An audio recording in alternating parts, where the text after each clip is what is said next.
Muy buenas noches, queridos hermanos, querida iglesia. Dios les esté bendiciendo con su gracia y saludamos también a nuestros hermanos que nos están acompañando en el estudio de la palabra de Dios. Puntualmente estamos prácticamente en la recta final de la carta a los Gálatas. Estuvimos estudiando ya hace unos miércoles este capítulo 6, precioso capítulo de la palabra del Señor. Y hemos extraído de él principios importantes, los cuales hemos plantado en el surco de la iglesia donde Dios nos ha colocado para glorificar su nombre. Decíamos entre estos principios, les recuerdo algunos, que cuanto más grande, sea el espíritu de restauración de una iglesia, menor será aquella intención de la carne de juzgarnos los unos a los otros. Una iglesia que se ocupa de restaurar almas, corazones, vidas, es una iglesia que está bien direccionada en los caminos de Dios, porque el Señor vino a sanar, porque el Señor vino a libertar, porque el Señor vino a dar vida y vida en abundancia. Estuvimos hablando de cargas, esas cargas pesadas que son prácticamente imposibles de llevar, ¿sí? Y esas cargas eran responsabilidad de todos nosotros ir en ayuda de aquel que está cargado de esta manera. A veces decimos, no, bueno, los responsables, los pastores tienen que ir. Cuando alguien tiene una carga de esta naturaleza, ¿sí? Recuerden que la palabra carga allí era una carga que aflige, ¿sí? Que aprieta la vida, que no deja avanzar. Lo primero es la ayuda de la iglesia. Luego vendrán los responsables de los ministerios tocante a la restauración para hacer el trabajo que Dios les ha encomendado. Pero en principio es una responsabilidad de toda la iglesia. Y luego será la de aquellos que tomarán cartas en el asunto, no obstante sostenidos por la oración de la iglesia. Siempre basados en el versículo 1, teniendo presente que que hoy nosotros sobrellevamos o tendremos que sobrellevar a alguien, porque quizás mañana nosotros seremos los que tengamos que ser sobrellevados. Y poníamos ese ejemplo precioso, yo lo guardo en el corazón, es el ejemplo de Simón de Cirene. Me encanta esta perspectiva de la palabra de Dios. Cuando el Señor estaba prácticamente sin fuerzas, cuando el Señor estaba allí tomando su cruz de camino a la montaña de la muerte, era imposible poder llevar esa cruz. Pero apareció Simón de Cirene y cargó la cruz de Jesús y la llevó hasta el Gólgota. Horas más tarde, el Señor cargaría tras sus espaldas el pecado de Simón de Cirene, una carga con la cual Simón de Cirene no podía lidiar. Decíamos y llegábamos al versículo 5, donde dice que cada uno debe llevar su propia carga. Y esta palabra carga no cambia el sustantivo, es decir, sigue siendo una carga. Nos está hablando de la misma carga, pero lo que cambia es el tiempo. Cuando habla de cargas pesadas, son cargas que son imposibles de llevar, pero luego de un proceso de restauración. La carga quizás sea la misma, pero ahora puede ser sobrellevada. Y Dios no nos ha prometido quitarnos la carga. A veces Dios permite que la carga siga estando, pero el milagro está en que esa carga la podemos sobrellevar. A veces Dios nos sana, pero hace posible que nosotros sigamos adelante con nuestra vida a pesar de la enfermedad. Cuando el Ministerio de Restauración hace su trabajo, entonces el restaurado sigue su camino bajo la sombra de la expresión del Maestro. Mi yugo es fácil y es ligera mi carga. Abordamos juntos ahora desde el versículo 6 al versículo 9. Rápidamente dice la palabra de Dios: el que es enseñado en la palabra, haga partícipe de toda buena obra o de toda obra buena al que lo instruye. No os engañéis, Dios no puede ser burlado, pues todo lo que el hombre sembrare, eso también segará. Porque el que siembra para su carne, fíjese que dice su carne, de la carne segará corrupción, mas el que siembra para el Espíritu, del Espíritu segará vida eterna. No nos cansemos, pues, de hacer bien, porque a su tiempo segaremos, si no desmayamos. Así que, según tengamos oportunidad, hagamos bien a todos, mayormente a los de la familia de la fe. Dios bendiga su palabra en nuestros corazones. Llegamos a este versículo 6. Atrás quedaron el tema de las cargas. Ahora viene un tema de responsabilidad. ¿Sí? Y alguien dirá, Marcos, me parece que el tema de responsabilidad y el tema de cargas están muy alineados. Bueno, no es así. ¿Sí? El tema de la responsabilidad en el reino de los cielos es un tema que afirma la vida, ¿sí? Y hace que podamos vivirla con la ayuda de Dios. Mira, asumir responsabilidades, abrazar las responsabilidades que el reino de Dios nos da o pone delante de cada uno de nosotros es la mejor elección que podamos hacer. ¿Por qué? Porque asumir responsabilidad no solamente va a afianzar nuestra vida, sino que va a hacer que podamos proyectar una vida bajo la sombra, bajo el cuidado, bajo el precepto, bajo los designios de nuestro Padre Celestial.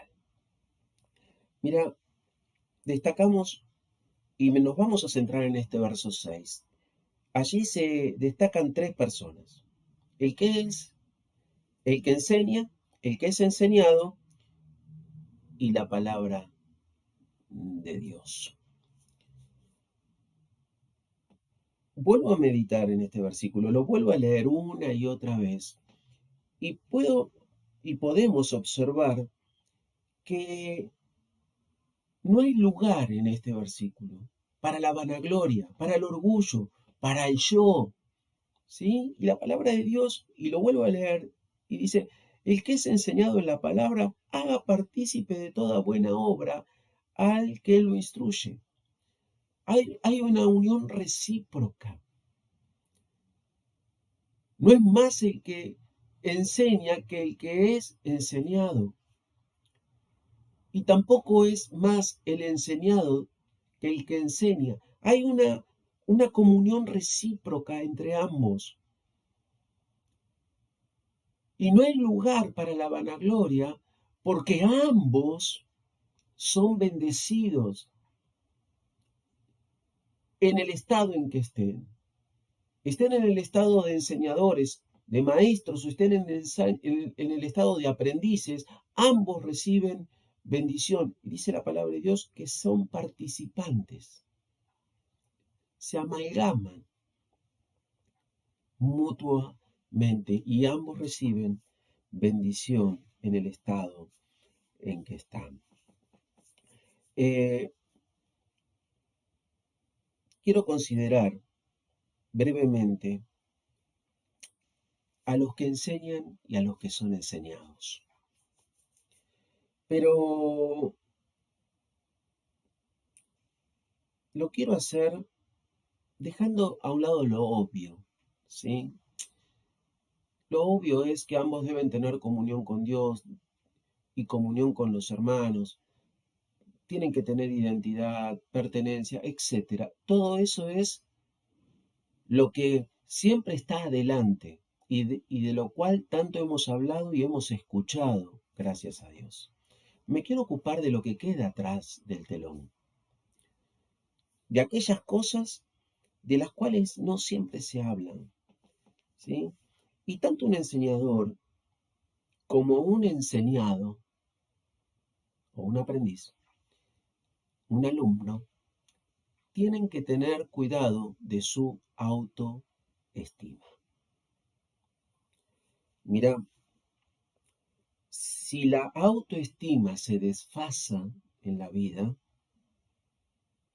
puede llegar a opacar el ministerio de cada uno de nosotros, seamos maestros o seamos alumnos, puede opacar el ministerio de cada uno de nosotros en tiempo presente y en tiempo futuro.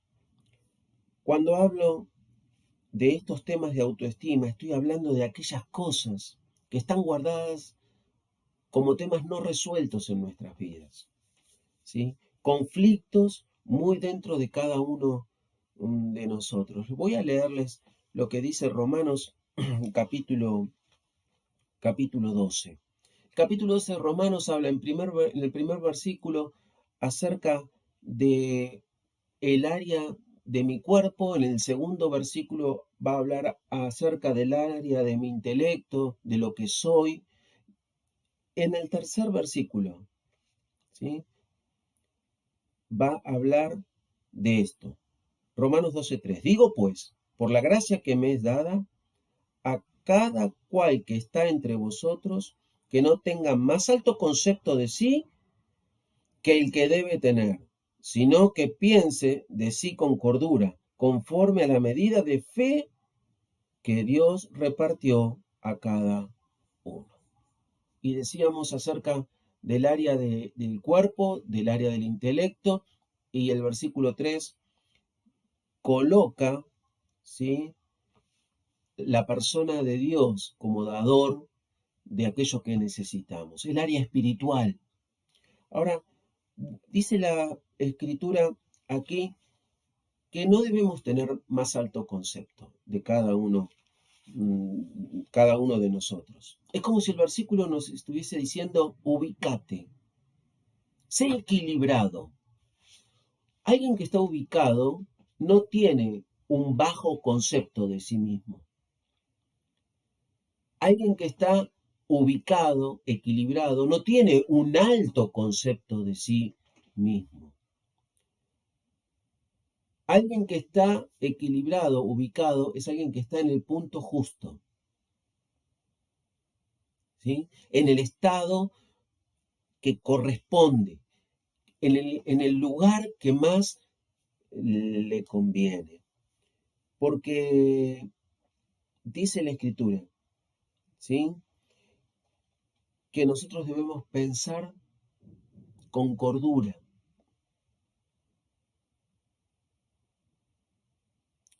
Debemos pensar eh, de cada uno de nosotros con moderación, con equilibrio, porque al final de cuentas, ¿qué tenemos que no hayamos recibido? Si todo es de Dios, dice la palabra del Señor. El enseñador, como el que es enseñado, tienen tres imágenes, o pueden tener tres imágenes de sí mismos. En primer lugar, cómo lo ven los demás. En segundo lugar, cómo se ve a sí mismo. Y en tercer lugar, la imagen real de lo que son. Y este último concepto es el concepto importante. Porque la imagen real de lo que somos nosotros, estemos en el estado de enseñadores o en el estado de alumnos, esta imagen real de cada uno de nosotros deja al descubierto nuestros aciertos y nuestros desaciertos. Deja al descubierto nuestras cosas positivas y también nuestras miserias. Esta imagen real es la imagen que te dice, que me dice lo que realmente somos, es lo que Dios está viendo. Y un enseñador y un alumno que tienen un equilibrio tocante a la autoestima, a la imagen de sí mismo, siempre tendrá el periscopio enfocado en este asunto. Porque debemos entender que cada uno de nosotros, en este tiempo que nos está tocando vivir, somos instrumentos de Dios para beneficiar al que está al lado, al próximo, y para beneficiarnos a nosotros mismos como respuesta al beneficiar al próximo.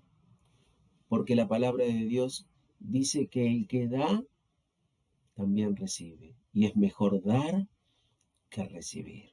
Y Dios es un Dios que constantemente mantiene el equilibrio. Cuando el enseñador transmite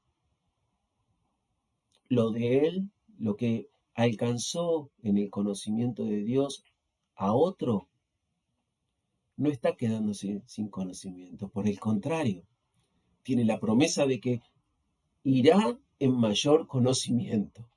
Y eso mismo va a suceder al que es receptor, al alumno, al que está aprendiendo. En las cosas de Dios, cuando uno sigue el delineamiento de Dios, todos ganan, ninguno pierde. Y esto es algo que tenemos que tener siempre presente en nuestras vidas. Mira, Jesús mostró el cimiento y la forma de la enseñanza.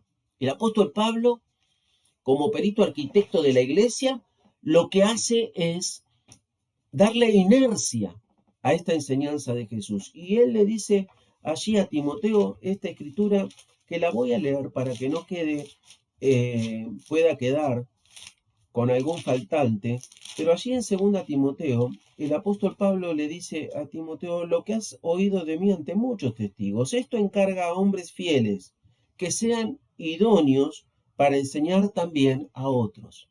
Esta palabra idóneos significa personas capaces, personas calificadas, no distintas. Pablo le dice: lo que yo te enseñé a vos, vos se lo tenés que enseñar a otros.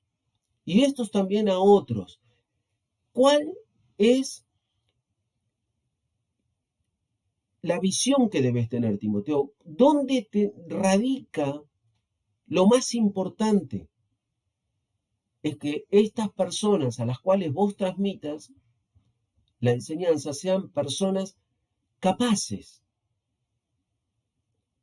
de recibir la instrucción. No busques personas distintas. Van a ser distintas en la medida que crezcan en el conocimiento de Dios. Pero basate en este punto, Timoteo, que sean idóneos, que sean capaces de asimilar todo lo que vos le vas a transmitir. Y este es un punto importante para aquellos que están en cualquier ministerio. Porque el que está ejecutando un ministerio está enseñando a los que tiene alrededor. Sea maestro de escuela dominical, sea alguien que se está ocupando del ministerio social, reuniones, jóvenes, adolescentes, células, grupos pequeños. Podemos sumar. Creo que estamos siendo claros en esto. Lo interesante es que este esquema al cual el Señor fundó y el apóstol Pablo impulsó, sigue dando resultados. Está vigente. Y sigue dando resultados magníficos, porque Dios es un Dios de resultados. Bendito sea su nombre. Una iglesia que es conforme al corazón de Dios. Es una iglesia que se edifica a sí misma. Es una iglesia donde hay enseñadores y hay quienes quieran aprender. Una iglesia que es conforme al corazón de Dios es una iglesia que comparte lo que recibió de Dios con el otro. Una iglesia que es conforme al corazón de Dios es una iglesia donde los miembros se ayudan mutuamente. Uno de los signos de madurez, vuelvo a repetir, uno de los signos de madurez de la iglesia es donde en sus pasillos se escucha poco el yo y generalmente se escucha el nosotros. Y esto lo tenemos que guardar también en nuestros corazones. ¿Qué es lo que debo transmitir? Ya lo hemos enseñado esto, tan solo lo recordamos rápidamente. Primera Juan 1:1. El apóstol dice, nosotros transmitimos esto, lo que oímos, lo que vimos y lo que palparon nuestras manos tocante al verbo de vida. Y en el verso 3 dice, lo que vimos y oímos. Esto es lo que estamos transmitiendo. Y hay un cambio allí, cuando vos lo vayas a leer, vas a recordar, hay un cambio, porque el texto nos está llevando a que no podemos vivir de la experiencia de los apóstoles. Ellos nos han enseñado, pero la idea apostólica, el espíritu de la palabra de Dios, es que vos y yo tengamos una experiencia personal con nuestro Padre Celestial. Una vivencia real, no imaginaria. No lo que le pasó, sino lo que me sucedió a mí. Lo que yo experimenté. Lo resumo en las palabras de aquel ciego, aquel ilustre ciego. Una cosa sé, que yo era ciego, ahora veo. Frente a ese testimonio, queridos, no hay quien pueda oponerse. Y lo que vos, y lo que yo, y lo que la iglesia podamos juntos alcanzar de Dios, será nuestra fortaleza frente a aquellos a quienes tengamos que dar testimonio, sean creyentes o sean inconversos.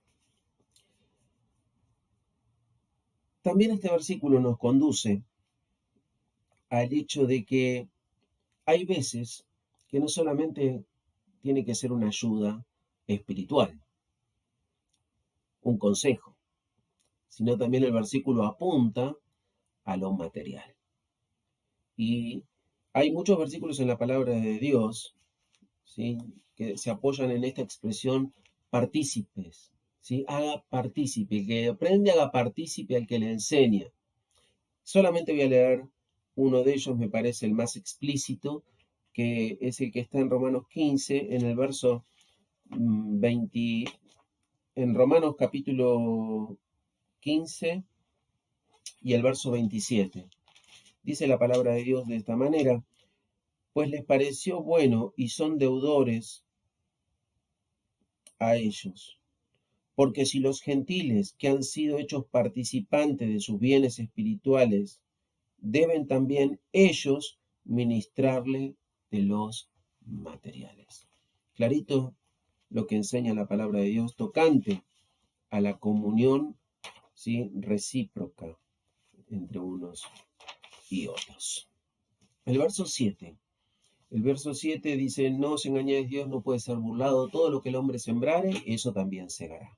Porque el que siembra para su carne, de la carne segará corrupción, mas el que siembra para el espíritu, del espíritu segará vida eterna. Ese versículo me habla de intenciones.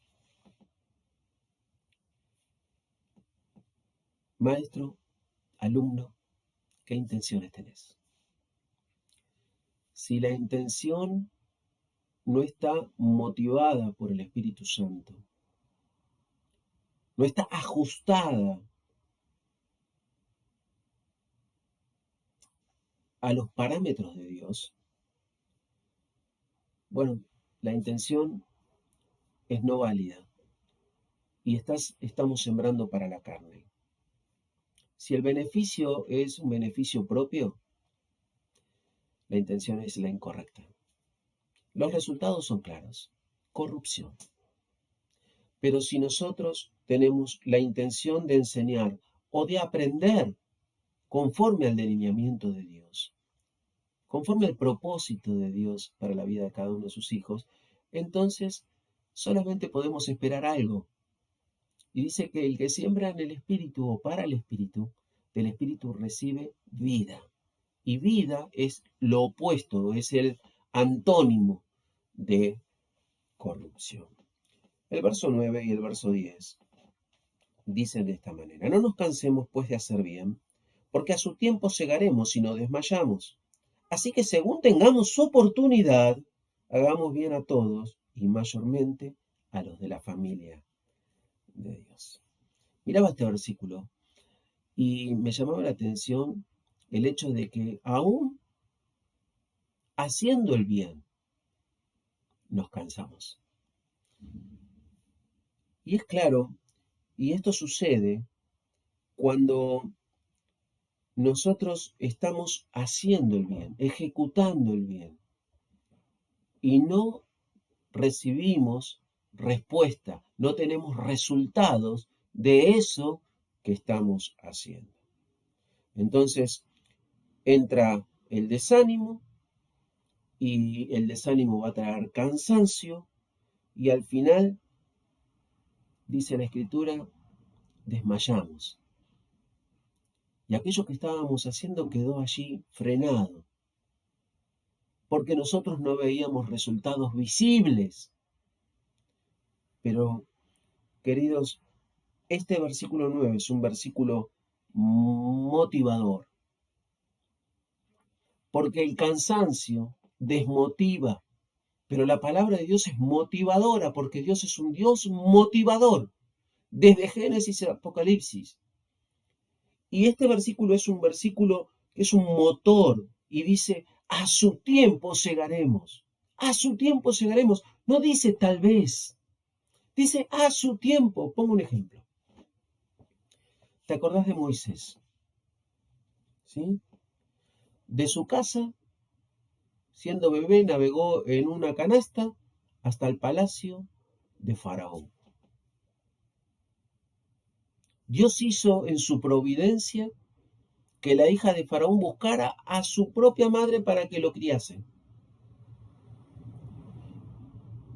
Y aquella mujer crió a su hijo bajo el temor de Dios. Pero todo era en contra de esta mujer. Aún la palabra de Dios lo resalta cuando en Hechos capítulo 7, el verso 22 dice, fue enseñado Moisés en toda la sabiduría de Egipto.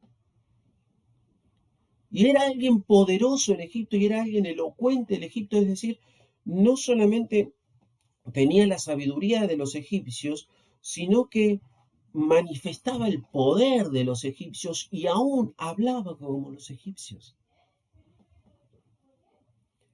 Y esta mujer tenía todo en contra. En contra toda la nación o todo el imperio egipcio. Tenía en contra todos los dioses de Egipto. Tenía en contra todos los placeres de Egipto. Tenía en contra toda la filosofía egipcia. Sin embargo, ella seguía haciendo el bien, sembrando en Moisés aquellas cosas que eran las cosas de Dios. Dice Hebreos 11 que un día aquella semilla dio fruto. Y dice, Moisés rehusó los placeres de Egipto, rehusó la oferta de Egipto para elegir, para abrazar lo que Dios le estaba proponiendo. Habían pasado 40 años. Pensaba en los ministerios que tiene la iglesia. Son muchos, gracias a Dios. Y vos estás involucrado en uno de ellos. Y estás trabajando. No bajes los brazos. No dejes que el desánimo te gane la batalla. Si aún no hay resultados visibles, la palabra de Dios lo dice en Gálatas capítulo 6, verso 9, a su tiempo vas a cegar. No sé si tendrán que pasar 40 años. No lo sé. Pero la promesa está sobre vos y sobre mí y sobre nosotros y sobre todos aquellos que intentan hacer lo que Dios puso delante de nuestro camino como trabajo para su gloria. Tengo que terminar. Voy a terminar. Dice la Escritura, en cuanto tengas oportunidad. En cuanto tengamos oportunidad. Las oportunidades pasan frente a la vida de cada uno de nosotros. Tenemos la libertad de abrazarlas o de dejarlas ir. Pero frente a la oportunidad, solamente quiero recordarte lo que dice la palabra de Dios. Y la palabra de Dios dice que lo que vale en la presencia de Dios es una fe que obra por amor. Y la palabra de Dios dice que debemos servirnos los unos a los otros en amor. Y la palabra de Dios dice que hagamos bien mayormente a los de la familia de Dios. Querida iglesia, no cabe duda que el Señor está hablando a nuestros corazones, porque vos sabés muy bien lo que está viviendo la iglesia, porque sos miembro de la iglesia. Y ves las oportunidades que Dios está poniendo delante de cada uno de nosotros. Y yo estoy contento, porque la intención de los miembros de la iglesia, la intención de todos nosotros es abrazar la oportunidad. Porque entendemos que cada oportunidad tiene la forma de la obra que Dios preparó de antemano para tu vida, para mi vida, para la vida de nuestra congregación. Dios esté bendiciendo tu vida, hermano. Dios bendiga mi vida, Dios bendiga nuestras vidas. ¿Para qué? En cuanto tengamos la oportunidad, hagamos bien a todos, mayormente a los de la familia de Dios. A Dios sea la gloria. Nos encontramos el próximo miércoles para seguir adelante.